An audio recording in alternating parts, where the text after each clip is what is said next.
Thank you all for joining us on the news. I am Tanti Azal. And now the headlines. Nigeria's debt hits 77 trillion naira.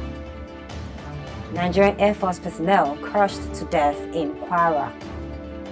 Thousands of mourners packed St. Peter's as the funeral of retired Pope Benedict XVI holds. Twin bombings targeting Somalia's military kills one. Jordani voice boy hope to carry top form into New Year. Alive TV. And now the news in detail. The Director General of the Debt Management Office, Patience Oniha, has predicted a high increase in the country's debts before the end of President Muhammadu Buhari-led administration. The Director General made this known in Abuja on Wednesday during the public presentation and breakdown of the highlights of the 2023 Appropriation Act.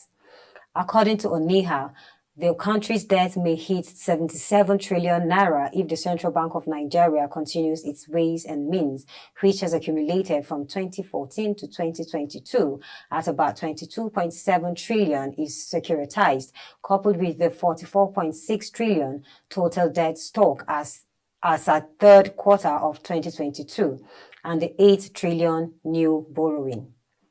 She maintained that securitization was the best option because at the current interest rate charge of 18.5%, additional 1.8 trillion to 2 trillion naira may be incurred as interest if the government fails to securitize the CBN ways and means, hence the decision of the executive to work with the National Assembly to bring it into fruition. An officer of the Nigerian Air Force has reportedly died in Ilorin, Kwara State capital, after a moving truck rammed into him and others while on duty. Reports gathered reveal that the force men were on duty when the truck with failed brakes slammed into them and crushed one LCPL Giselle Nampon to death instantly. Another officer, LCPL Yahaya Ayuba, reportedly escaped death but sustained a spinal cord injury in the accident. According to an eyewitness, the truck driver was shot in the legs and apprehended by other officers around after he attempted to escape the scene. The Kwara State Governor, Abdulrahman Abdulrazak, in a condolence message signed by his Chief Press Secretary, Rafiu Ajakaye, described the incident as tragic and painful. He also commended the Air Force for the maturity and professionalism which its officers handled the unfortunate incident.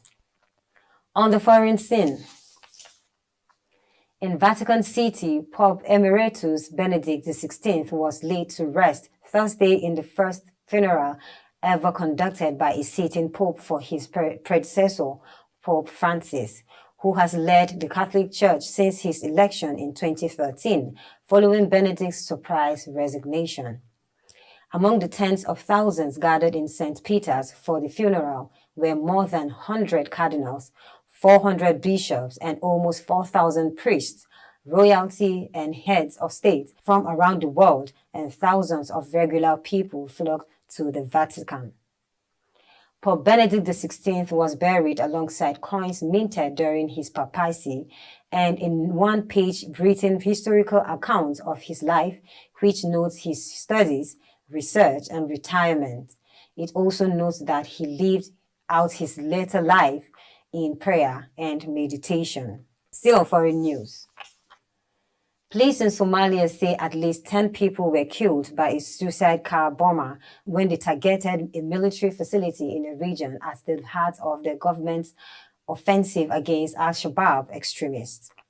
The attack occurred in the Mahas district of Hiran region after the dawn prayer. Resident Osman Abdullahi told the press, "I have rescued several people wounded in the attack, including soldiers and journalists who were embedded with soldiers."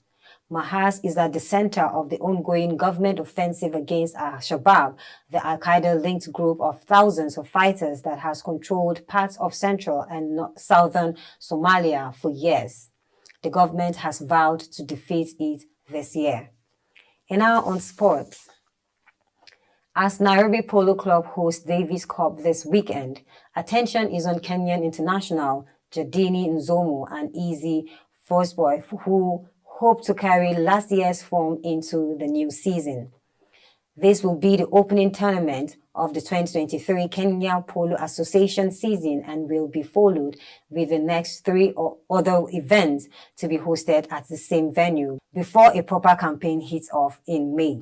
Focus will be on the Doha, who were in a class of their own with formidable performances in a number of international matches last season, especially when they hosted Brazil in a 10-goal international championships at Nairobi Polo Club in September 2022.